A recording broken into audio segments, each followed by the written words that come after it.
and affordability in the economy continue to be top issues for Americans. We're seeing it everywhere. President Trump says he would give an A+ grade, well, even higher, to the economy. But most Americans don't agree, according to a new poll out today. Scripps News national correspondent Katie Tubman live for us from New York. So, Katie, the economy typically the #1 issue for Americans, and it is one the president has campaigned on. So, where do Americans stand right now? Are they pleased with how the economy is performing under this administration?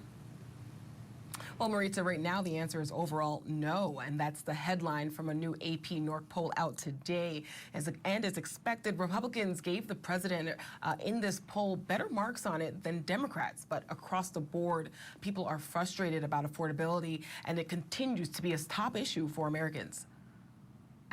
More Americans say they're feeling squeezed financially. Things are more expensive now. It's hard. I feel like I go home with a single bag of groceries and I've spent $100 and I don't know how that happened. Nearly 7 in 10 U.S. adults say the economy is in poor shape, according to a new poll out Thursday, similar to views from President Biden's last year in office. And just 31% approve of how President Trump is handling the economy, down from 40% in March. We have the strongest economy. The economy is roaring. I think the economy is only going to go, better. The president has continued to tout his work on the economy, and the White House has put a new focus on affordability. People are really concerned about affordability, specifically things like housing, groceries, and energy costs. Each of those categories is costing Americans more compared to a year ago, according to the latest federal data. But that data might not tell the full story, says economics professor Abby Hall. It's a little difficult for us to say some things about the economy right now because we're lacking data. The Bureau of Labor Statistics delayed and canceled some releases of key economic data due to the government shutdown. That's just data that we can't get, and as a result can't use to tell us things about how the economy is doing. The Federal Reserve used data it did have available and opted to cut its interest rate again on Wednesday. Its chair cited concerns when it comes to both prices and the job market. Everyone around the table at the FOMC agrees that inflation is too high and that we want it to come down, and agrees that the labor market has softened and that there's further risk.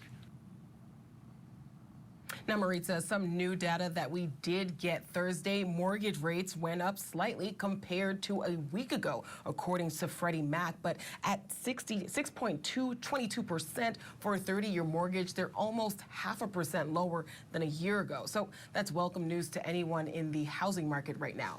Maritza?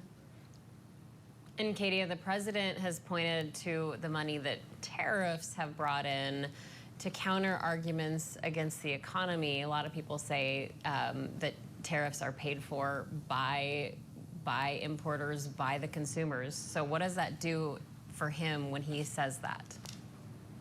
Well, right now, we did learn today that the U.S. trade deficit for September did decrease by $6 billion. So the White House will definitely be celebrating that. But ultimately, economists we've spoken to all say that these tariffs, as you just mentioned, have been passed on to consumers. And that's what Americans see when they go to the store or are shopping online, especially going into the holiday season. Maritza? And it's why the Fed Chair Jerome Powell mentioned tariffs multiple times yesterday after the Fed's decision to cut the rates. Scripps News national correspondent Katie Tubman live in New York for us. Thank you so much for your reporting.